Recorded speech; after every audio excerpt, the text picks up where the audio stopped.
এই বিষয়ে কি বলবো বলো দেখিনি? এটা ট্যুরের ছবি। দেখবেন ফেসবুকে এখন ভাইরাল হইছে প্রচুর। এই কুকুরদার এই মানে ড্যামে এই কুকুরদার যে নতুন ব্রিজ হিসাবে আমরা যেটাকে পানার বিস্তার প্রায় ৫০০ ফুট ছাড়িয়েছে। সকালে দিনের আলোর সাথে এলাকাবাসীর কিছুটা স্বস্তি। জেসিবি দিয়ে এদিকের পানা ওদিকে সরিয়ে দেওয়া হচ্ছে। তবে কাজ পানার জমাট বাঁধার সাথে ব্যস্তানুপাতিক হারে চলছে।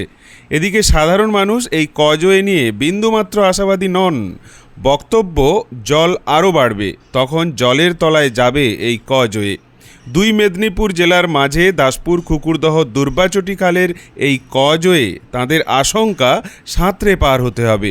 এ নাকি ইংলিশ চ্যানেল। বর্তমানে এই এলাকায় মানুষের ঢল নামছে ছবি তুলতে আর রিল বানাতে।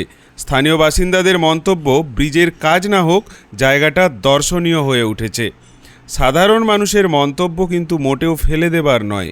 এভাবে জলস্তর বাড়লে এই কজওয়ে ডুববে। এদিকে পুরাতন কুকুরদহ ব্রিজ বন্ধ থাকবে কাজের জন্য। যাতায়াতের বিকল্প পথ তো আর নেই। তবে প্রশাসন সূত্রে জানা যাচ্ছে এখনই এতটা চাপের কিচ্ছু নেই। বর্ষা না কাটলে, খালের জল না কমলে নতুন ব্রিজের কাজ শুরু হচ্ছে না। আপাতত ভরসা থাকছে ওই পুরাতন ব্রিজই।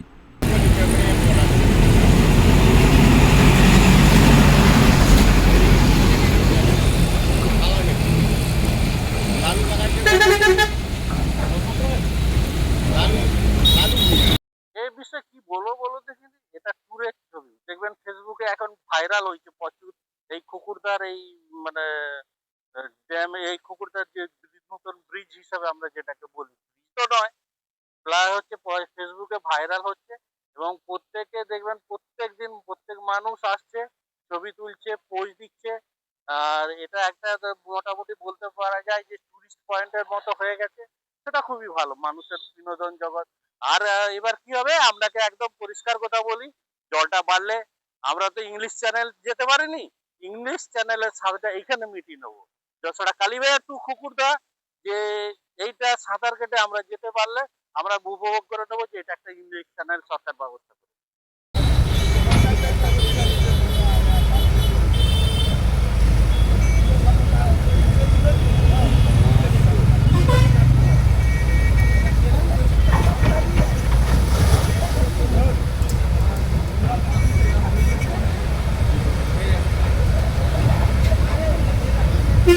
Thank you.